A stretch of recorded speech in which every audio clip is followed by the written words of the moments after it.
All right, so here's my first question. You're CMO at GE for a decade, right? And amongst your many brilliant innovations there, and they really are innovations, was the humanization, not just of an iconic brand, but a monolithic company, a monolithic B2B company in industries that only people within the industry actually understand. I'm wondering, how in the world did you convince the CEO of GE that humanizing a brand had commercial value?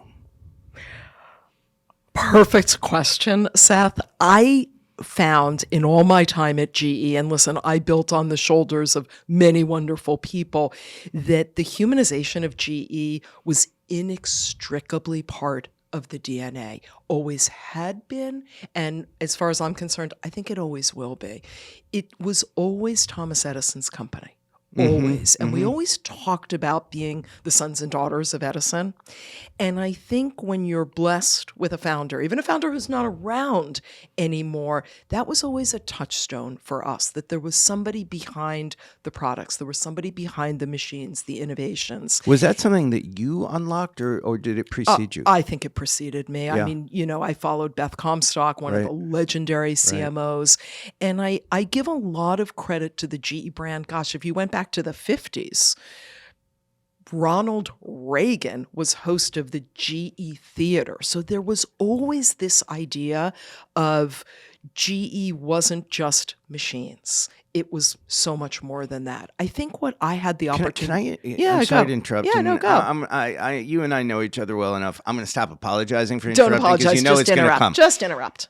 So I'd forgotten about GE Theater, and my bad. But it really is, even today, even outside of kind of the industrial categories in which GE has long competed, although they were making consumer appliances and things at the time, that sense of marketing's importance, in particular for a B2B company, so much so, is that's really pioneering. Yeah. Like if you kind of mine your understanding of the archives of the company, what drove them to understand again that marketing was going to contribute that commercial value and that these things made sense? It's really interesting because GE as an industrial company doesn't think in terms of, what their CAC is, generally speaking, how quickly they can sell a product, how quickly they can go to market. And that's in part because the life cycle's so long, the life cycle's so long. It's a long, long cycle business. So I think there were a couple things, and there's some shout outs that really should happen. GE and BBDO had a 100-year relationship, and that over the years, I think was a part Maybe of the Edison success. was the first person to sign them. He could have been. So I think somewhere along the line, when you have a 100-year relationship, somebody 100 years ago understood that there was a value in that type of external thinking. And it to me, that's fascinating. I agree. When you look back over other companies, consumer companies, but certainly industrial companies, nothing comes close to that. Nothing in history does. I think what we had the good sense to do was to realize that staying relevant was super important. And having that human face, as you call it, was what made us take something that was largely invisible. A lot of what GE did, isn't apparent to the average person. You don't get on a plane, most of us, and say, oh, look at those jet engines. You don't think about electricity being on. Well, more and more with this new administration. Good point. Maybe so. So we were always keen to take what was invisible and make it visible, but do it in a way that was exceptionally approachable. And Seth, somewhat unexpected. You and I have talked about that before.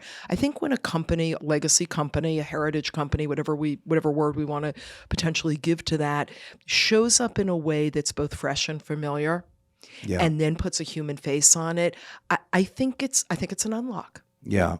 Yeah. You talked about just now, I love the phrase you use, making the invisible visible. If we use that as a metaphor, not just for engines as an example, but for the emotion that is kind of at the core of relevancy. And I don't care if the relevancy is purely functional, it's still got an emotional underbelly. How for kind of your industrial consumer, your industrial customer, how did you look at relevancy and how did you dimensionalize what was relevant? Obviously, there's got to be product market fit. Forgive me for stating the trite, but what did relevancy mean beyond that? So to me, and I actually think I stole this from Google, from Lorraine, once upon a time. I remember hearing her talk about people falling in love with Google's products. And that to me was always a touchstone. How could we get people, and this was across stakeholders. Yes, it was customers, but it was also governments, it was also investors, to actually fall in love with what GE did, not because of a dial on a product or a certain, feature, but because of what the company did in the world, the impact that we had in energy and healthcare and aviation. And when I think about relevancy, so much has changed and so little has changed. Yeah. In the end, what are we trying to do? We are trying to tell a story in the most compelling way possible to as targeted an audience as we possibly can. Targeting has gotten much easier, but it's amazing to me, and I'm going off kilter a little bit, you can pull me back, that in a world and a time when we can put the right message out in the right channel, the right channel to the right person, we often still get the message wrong. Okay, so such a great point. Explain to CEOs who are listening why that is the case, because I suspect just as marketers wrestle with actually doing it, they wrestle with understanding why it can't be perfect all the time. What's your perspective on that? Nothing's ever perfect, but where I was going to go was the mistake I see too often across the board, and Lord knows I probably made it too, is you forget who you are. You forget that every product, every company, and most importantly, every brand really has the opportunity and, in my view, the obligation to differentiate themselves. But you have to dig deep to figure out what that is. Yeah. It's easy, it's lazy, it's facile to just say, well, we know exactly how to target somebody who's going to buy our financial services. We know where they are, we know where they're spending their time. But in the end, the message is somewhat generic. I think it comes back to your CEO question of the people at the end of the line are consumers. They're humans, right? Back to your point about humanity. And I have found in many of the conversations I've had, CEOs, C-suite, et cetera, that it can be masked for CEOs. It can be masked for lots of us, that your buyer is just a human being who wants to relate to something, who wants to engage, who wants to be interested. I often talk about, what are the things that are important? It's what do you want people to know? What do you want people to feel? And then what do you want people to do? And I think all three of those are really important. And if you stop at just know, okay, but you haven't taken advantage of all that you can do to really land a message. Yeah. To your point about the human inside the B2B, listeners of the show will know that, and viewers, if you're watching on YouTube, will know that I often point to IBM's 1974 ad, the mainframe computer print ad that said nobody ever got fired for buying IBM. Yeah. Right. And immediately in that moment, I think it's just so brilliant because they were playing to the fundamental purchase barrier, which is, what if I fuck this up? Yeah. And nobody ever got fired. And it's like, it made it safe. And that was a good value. Emotional. Exactly. It was a good value prop. It was relevant to them as much as it was to the enterprise. Now, during your tenure, even just as CMO at GE, because your tenure preceded your time as CMO, you worked for three different CEOs, which is in and of itself like an insane achievement, remarkable and testimony to you. As you look back on those three different CEOs, is there a story that comes to mind? We can keep keep them anonymous, that kind of illustrates what a CEO perhaps didn't know about marketing, where you had to just like, hey, come with me on this journey? One of our CEOs, I remember early in his tenure, he was not a marketer by trade. He was more of a financial person. So viewers can perhaps guess, or listeners can perhaps guess, we got into a discussion very early on about the importance of brand. And I remember him saying, well, brand doesn't matter. Brand doesn't help me when I'm trying to get a purchase order or an IO signed. And I took a minute and I thought, all right. Before you took a minute, in that first second, what went through your head? Like, oh my God, this guy's fucking nuts? What went through my head is what always goes through my head when people say they don't believe in brand. How did you get dressed this morning? Exactly. What car do you drive? Yeah. What do you, what are any of your associations? But actually what I said, I've used the other line sometimes, as you might imagine, but what I said was, okay, brand may not be there when you're signing the deal at the end, but it sure got you in the door in the first place. Yeah. And in a company where I used to work that is global in nature, that's really important. Sure, it's important in Milwaukee, but it's also important in Mumbai, right? Yeah. So that's one that jumps to mind right away. And did he get it in that moment? I think so, yeah. I think he did. I mean, he certainly, it made him stop and I think kind of say, yeah, I guess that's right. And maybe brand is more than just, the colors, the wrapper, the logo. It's permission, it's our reputation, it's our trust. So I think it did. So you actually have started to answer the question I was just going to ask, which is, what is your definition of a brand? And I love your use of the word permission. Yeah. Will you unpack that a little bit? What do you mean by that? Yeah. I mean, I've heard some of your guests talk about brand as a promise, which I certainly agree is very foundational, I should say, to what a brand is. But to me, permission is how far you can take your brand and still be within what your audience, whoever your audience, allows themselves to believe. Are you talking about elasticity? I think so. I'm talking about a combination of elasticity as well as a degree, Seth, of consistency, if you know what I mean. A brand can show up, GE can show up in a variety of different ways. 135 years old, stands for innovation, stands for invention, globality, et cetera. But I think if GE showed up and we behaved in a way that wasn't at all what you expected, I think there's a disjunct there. So to me, the permission is how far you're allowed to go. And then maybe if you take it just a little further, if you tweak it just a little more, you're a little more unexpected, you zig while others zag, I think that's okay. But I think there's a point where you go too far. Yeah. And you try to be somebody else's brand. You try to, take on something that you haven't earned the right to say or do. There are a few things in my head around that. And so let me start with the most current, which is going back to what you said about, Edison was always part of it, right?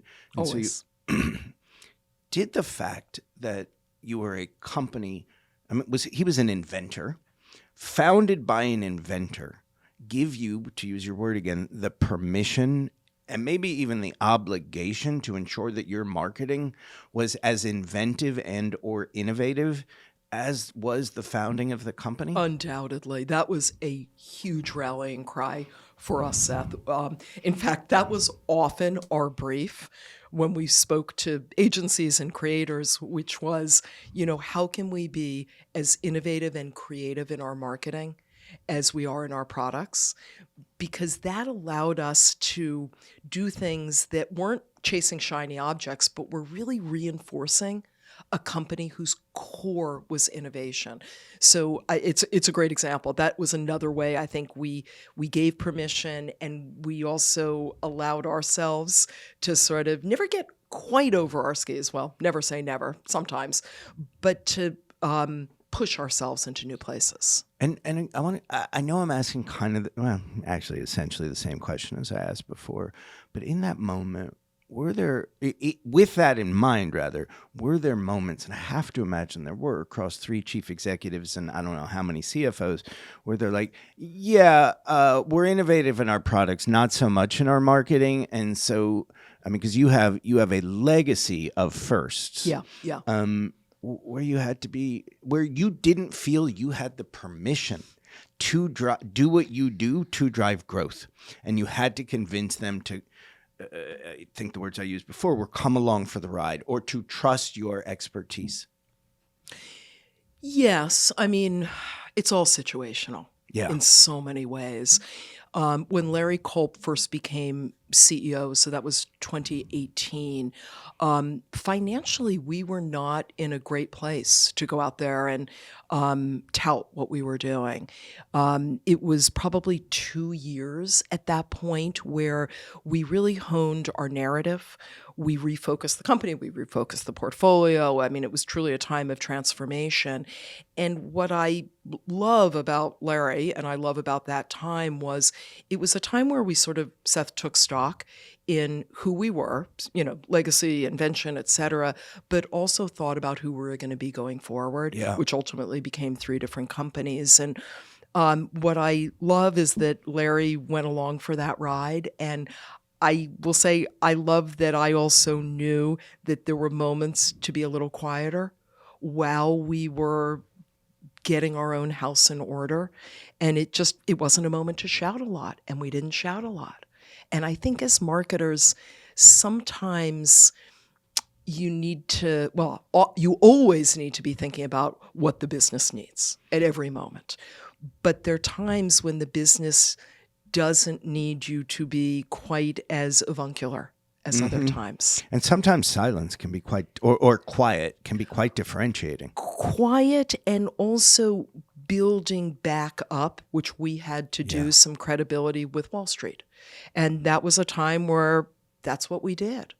And we earned our right back. And, I don't know, it was a really nice 2-way journey. Yeah.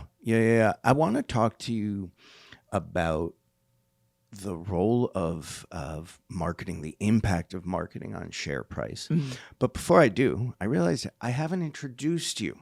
So for those of our guests, our listeners who haven't figured it out yet, and I bet quite a few have, today I'm talking with Linda Boff, who today is the chief executive of Said Differently an agency. And we're going to talk about what moving from client side to agency side has taught you, as well as what becoming the CEO of a company has taught you and how it shifted your perspective. But as we've been talking, longtime CMO at GE, she's an award-winning creative strategy and customer experience leader, right? And she's just a giant in our industry, and so glad that you're with us. So thanks. Love being a little late, here. But thanks. Okay, so here's the question. Like, what role do you think, how do you measure for marketing's impact on shareholder value? Because we talk a lot about it on this show historically as what it is, which is, right, driving sustainable, profitable growth. Haven't put it in the context of the bigger picture, which is, at least in fact for publicly traded companies, share price. It's a great question. When I think about, I'll tell you a story, but I'll frame it first a little bit, Seth, if that's okay. So one of the things that I think is dangerous to start pulling apart is your brand, your marketing, your reputation, and to start saying, this is what comms does, this is what marketing does, this is what strategy does, because to the end user, the consumer, whoever the stakeholder is, it is really all one thing. Yeah, right? They don't see org design. There is no award for best function, at least none that I've ever seen. So I think that is so true. But when I look at the collective of the power that we all yield together, or that the function, so to speak, yields, it is, to me, and again, I'll tell you a little story in a moment, inextricably linked to the confidence that people have in a company. Yeah. The confidence in a company. Is Apple worth the share price it's worth? Maybe. Is Google? Maybe. They are because their products are fantastic, but there's so much belief as well. Belief in not just what they've done, but to me, share price is also a belief in the future. Yeah, it absolutely Isn't that what is. you're kind of betting on? So as I was, nearing the end of my GE tenure, I was talking to the CEO, and I'll probably always remember this conversation because it was such a lovely one, where we were talking about, impact, and there was quite a transformation, as I said, from where we were, both from a share value point of view, the portfolio, the brand itself was at, heights of heights when I left, and has still maintained that. And I remember him saying, look, I'll never know how much marketing contributed to our share price. This is the CEO. This is one the of your CEO. CEOs, Yeah. He said, I'll never know how much it contributed, but I know that it did. And I think that, in a nutshell, sometimes can be a metaphor for marketing. Mm-hmm. Sometimes we don't know down to the penny or the dollar or a much larger form of currency exactly what we have done. But in the absence of it, can you imagine? And I've over the years talked so often about how brand is an investment, and it's putting dollars in the bank, and you have to put a lot of dollars in the bank because that day will come where there's going to be some withdrawals, and what you have left is sort of what you've earned. And I think of that when I think about that story, right? You earn the right to gain people's trust and therefore their money, and they have to believe that you can do this. One of the things we did couple times a year, was reputation polling. And, the more people saw GE as an innovative company, the more they were willing to come work for us, to do business with us, and to invest in us. Which also speaks to the power and import of brand, which is for activities that aren't end user driven, but are talent retention and acquisition. Huge. Yeah. Huge. Yeah, I mean, what price do you put on how employees feel? Yeah. I think it's priceless. Yeah. Right. It's exponential work. It's exponential passion. It's, it's part of driving a share price forward. Yeah, it absolutely is. And margin, for that matter. So, I mentioned when I finally got around to introducing you, and I left so much out, but, that over the last, what's it now, 15, 16, 8? How long have you been at Said Differently? About 10 months. Only 10 months? 10 months. Oh, see, it seemed longer it's gone to fast. me. It's gone fast. Well, needless to say, the scale of Said Differently in GE slightly different. I'd say slightly different. Yeah. What have you learned as the chief executive of a business that maybe causes you to appreciate or understand or have empathy for chief executives that, even as the empathetic human you are, you didn't have before? I always felt that the CEO seat was the loneliest seat in the company. It was the one that at the end of the day, you put your head on the pillow and, you've had to make all these decisions, and you've had to allocate capital and figure out, from a team point of view, where to elevate and where not to. It is one thing to be empathetic. It's another thing to feel it. It's not so much that I feel lonely. It's that I feel responsible. Mm-hmm. Right. And the buck does stop. The buck does stop. And I felt that way as CMO, certainly.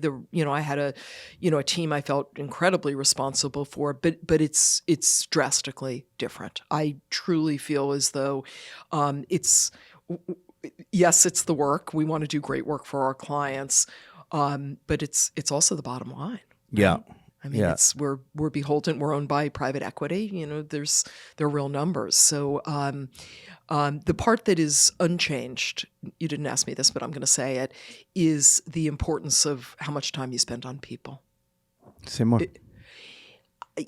As I grew in my career, that time with my team, time with people took up a disproportionate amount of time, as I think it does for many, many people. It certainly did for me. I'm sorry, I'm going to interrupt you, because what I can tell you is it probably does for many people. Not, however, the way you, who were a mentor to literally hundreds. There's what you've heard me say it before. There is a Boff diaspora of the people you mentored, both who were in your direct reports and far, far beyond. So you have always been very human and very oriented to and humane. It's very kind. Thank you. That part doesn't change. Yeah. It's just you do it in ways where it's more than just a function that you're used to. You're spending time with with finance. You're spending time with legal. You're spending a lot more time with the board. So I give the 3 CEOs I worked for and many of the people I worked with in my team credit for whatever leadership abilities I now have. I like leading a team. I get a lot of joy out of it. We had a town hall this morning. I loved putting that together. Rashad was my guest. I mean, I love that kind of thing. Rashad Tabakwala. Yeah. So the idea of picking a direction and driving to that direction and building something is exactly what I wanted to do. And I wanted to do something, I think I've said this to you, that I've never done before. It's hard to do something you've never done before. Yeah. It's scary. It's a little scary. It's a little scary. Good days are really good. Bad days are kind of terrifying. How has your career as a marketer influenced the type of chief executive you are? Recognizing, of course, that you're now on the service side, but let's put distinction aside.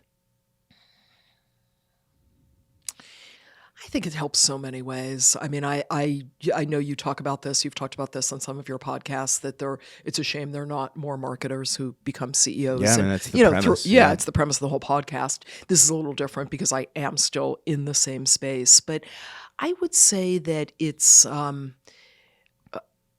I think I became a marketer because I love diversity.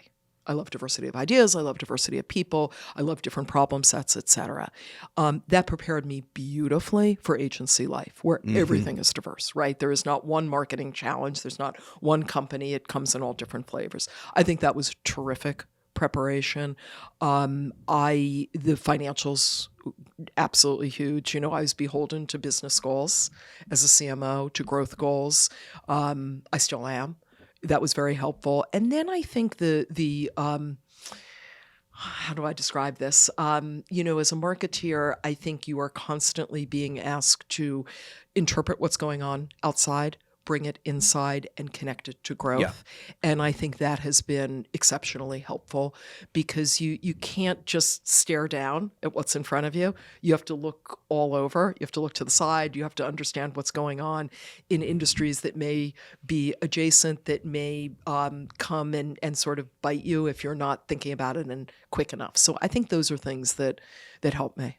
One of the great, I think, privileges of my career was that early in my career, I went from client side to the agency side. And what I've always credited, even those first weeks on the agency side, where suddenly I was in pitches for 3 or 4 different clients in 3 or 4 different categories. And 2 that leaped to mind was within the same, I think it was 7 or 10 days, we were pitching Apple. It's a very different Apple back then, and Degree deodorant.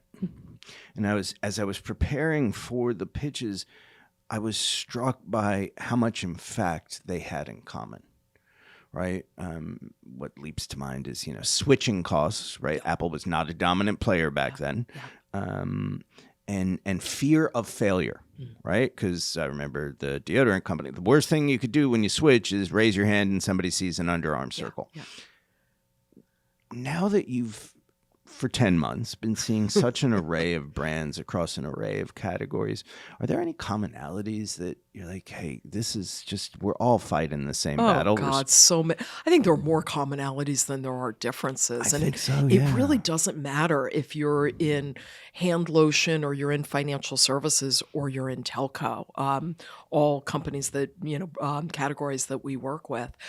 To me, everybody is trying to figure out AI in varying degrees. Nobody with, I think, has greatly leaped ahead per se. Obviously, the big telecom companies, the big tech companies have. So I think there's okay, how are we going to figure this out? it surprises me how many companies are still asking Seth the basic question of how do we differentiate ourselves? How do we take what makes us really special and find a way to talk about it? Yeah. And it's so essential. At GE you used to say, you can't sell if you can't tell, right? Like you need to be able to figure out who you are, what makes you different, what makes you special, why somebody should spend time and money. And that's pretty common. There's been such an explosion of products and services across categories in markets around the world over the last few decades that there's a certain commoditization of same, right? Which is, and what I mean there is like, there are very few categories in which something isn't good enough, where the alternative or a portfolio of alternatives they're good enough, right? Not in every, but in many. In those categories, and you've talked a number of times about differentiation, can meaningful differentiation be the marketing, be the brand, be the narrative that wraps around the product? Because the product 6 of one, half dozen of another. Apple, again, is a perfect example, right? Which is, I think I've told this story on the show before, but years ago I had a computer company as a client. They were releasing something at the time that was lighter than Air, Apple Air. It was smaller. They were trying to figure out where to price it, so they took the clamshell, put it in front of focus groups, and just put different logos on it. Their logo was not a high price, the exact same product with the Apple logo on it, 2, 3, 3x, right? And we've talked about that here for sure in previous episodes, which is, the role of brand in driving that price elasticity. But putting that aside, driving margin, putting that aside, can that be the most important differentiator?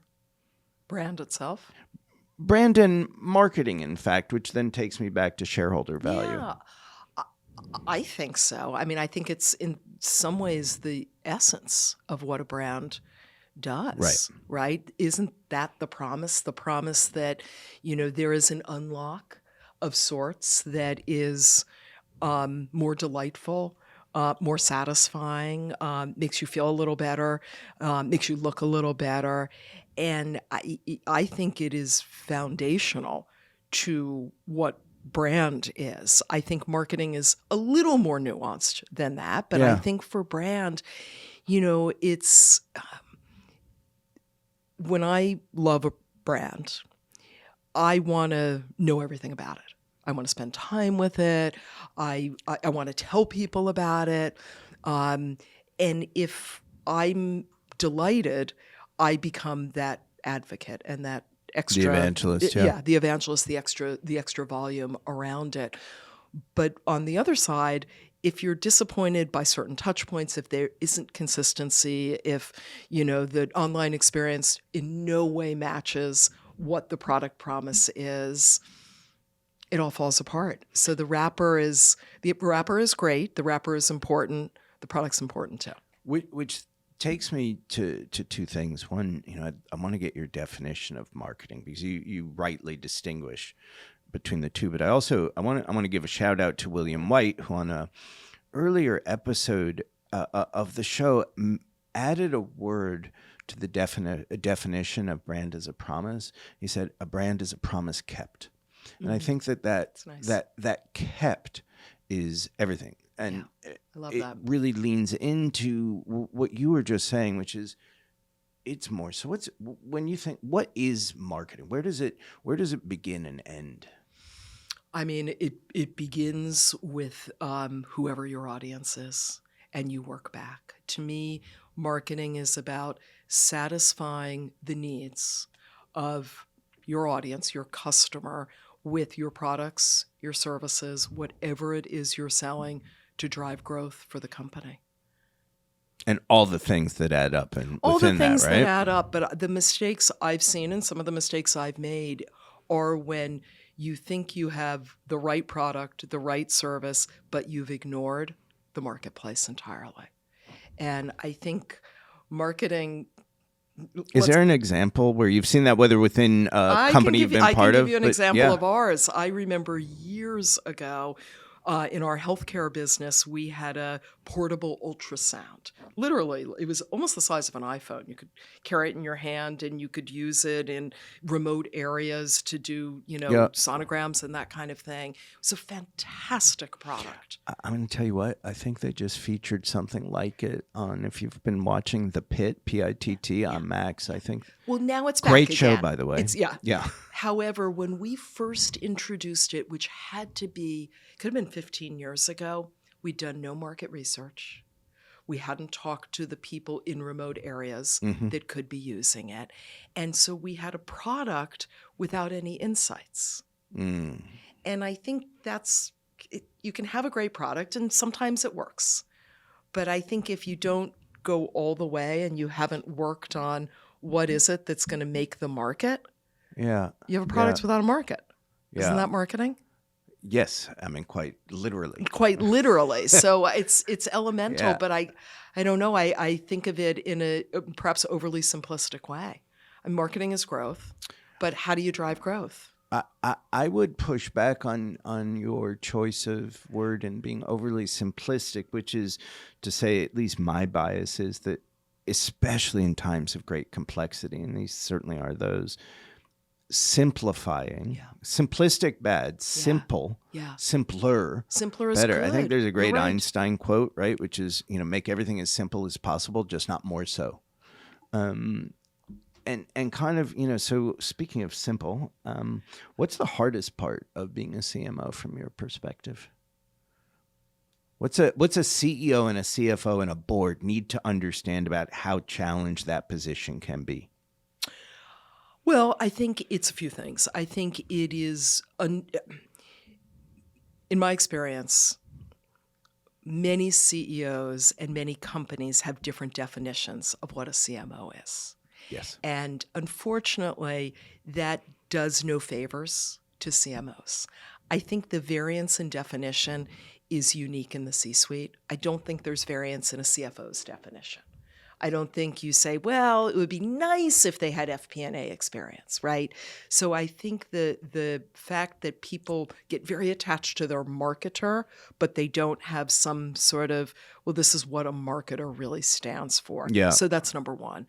I think one of the things that I found along the way, and I scrape my knees doing this more than once, is I think the CMOs who go into a C-suite and are trying to speak the language of marketing are invariably going to stumble.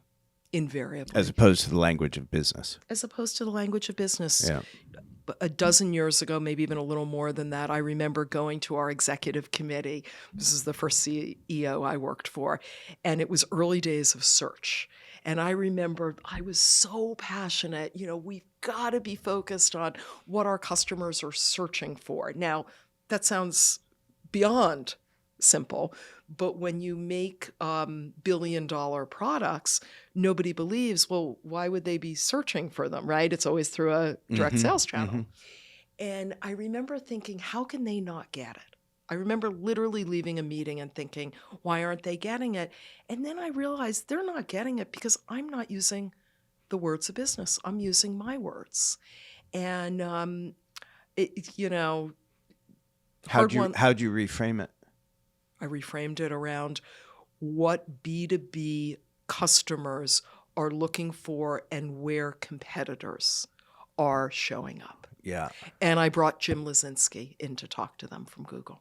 Yeah. Sometimes you need to hear it from the source itself. Yeah. That makes perfect sense. Yeah. I'm wondering, as you look back on your career to date, is there a moment or two that comes to mind where you're like, yeah, this is the moment that my fundamental opinion about X or understanding of Y was formed? Yeah. Years and years ago, early part of my GE career, Beth Comstock and I formed a digital advisory council. Group of maybe 8 or 10 people. And our idea was, let's bring people in who would never come to work for us, never want to have a badge. It was a great group of people. Jonah Peretti, who founded BuzzFeed, it was right after he founded it. The guy who founded 4chan, a design artist. I mean, just a wonderful group of external thinkers. Scott Heiferman, who created Meetup. We're sitting around the table talking. And it actually goes back, Seth, to maybe your very first question to me. And I remember we were describing some piece of technology, and you'll forgive me, I have no idea what the technology was. I will forgive we you. were indeed. describing. And I half apologized for how obtuse it must be to this group of, very internet savvy, digitally savvy people. And I remember it was Scott said, "Why are you apologizing? Your company's so much more interesting than any other company I talk to." And I remember that moment because, and I told the story in various settings, it was a moment where I realized I don't want to be somebody else. We don't need to be Facebook, Meta, or Google, or Amazon Facebook to be at the sexy. time, yeah. Facebook at the time, certainly. We are sexy. That's who we are, but we're sexy our way. And we should never apologize. We should just figure out how to take that interestingness and, to your point, be as innovative in our marketing as Well, we to could your be. point. Well, and both our points, reflective. And it was really, it was that moment. That was one. I'll give you a second one, which goes back maybe to the Boff diaspora a little bit. I've been blessed with fantastic teams, and there was a woman who had just come to work for me, and she asked my permission to explore a new platform called Instagram. She said, I think it would be pretty cool if we went out in the wild and shot photos of our, giant wind turbines and all these things in the wild. And I was smart or lucky enough to say yes, and to realize that, we couldn't be relevant if we didn't listen to people who were much closer to the technology at the time, and who could help us reframe and put on different lenses. And So what'd you do with that insight? Her idea. We started an Instagram channel that we never got to where Nat Geo was, but it was a fantastic, it still is, Instagram channel, and by far the first one ever in the B2B space. And it showed, it was kind of the porn of big machines. there is a certain beauty to them, certainly. I think they're gorgeous. Yeah. So listen to people. Listen to people. Easier said than done, right? I know. So I want to end first by thanking you so much for being here and sharing what you have, but by going back to the beginning, and you talked about, I think in the very first question, your answer to it, you talked about, creating love for GE. How'd you measure for love? Internally, it's pride. And I think it is tangible when you say it. It's sure there are numbers like, how many people, stay in their jobs, but it's also the visible pride of how people show up. So I think you measure it that way. I think you measure it by people who share your truths and your stories, and what it is that gives them goosebumps about what you're doing. And I think it's a differentiator in my view, in that people look at you differently. I genuinely believe, and probably always will, that there is no brand like GE in the B2B industrial marketplace that has the humanity, that has the deep engagement, and has the followership. And I think those add up to love. Yeah. In business, just as in life, All right, a very last question. I think I might have said that was the last question. I lied. It's last. This is the last one. For the CEOs, board members, CFOs in our audience, any parting words of wisdom about, for those in particular that don't understand and or come from marketing, how to be better allies to their chief marketing officers and marketing orgs? The more you stitch your CMOs in to all aspects of leadership, the better. The more time they spend with you, with the CFO, with the general counsel, with the head of HR. In certainly my last 5 years or so at GE, I spent much more time in the C-suite with that, cast of characters than I did in the function. But as CEOs who are listening, your marketers will bring the outside world in. Let them. Let them share those insights and make them a partner. Certainly make them a business partner, but make them a partner in terms of conversations that you're having about how to grow the business in new ways. Yeah, it's hard to be a driver of growth of the business if you don't understand the business. And it's hard to be that driver if you're not in the room. That's right. That's right. Being in the room matters. Linda Boff, thank you so much. Thank you, Seth. This was so fun. It was Love great. it. Thank you for all you do. Thank you for all you do through this podcast for all of us in marketing. I'd just show up and, put on my hard hat. But thank you for saying it. And I should say, I don't know when the episode's going to go live, but congratulations again on what will be your induction into the AAF Hall of Fame, April 24th, I believe. That's right. 25th. 24th. 24th. Let's go with 24th. All right, 24th. Thank you, and thank you for all your support. Please, I didn't do anything. Thanks, Linda. Thanks, Seth. Thanks for listening. If you like the show, don't forget to smash that subscribe button and give it 5 stars because I don't think you can give it 6. Appreciate you. We'll see you next time.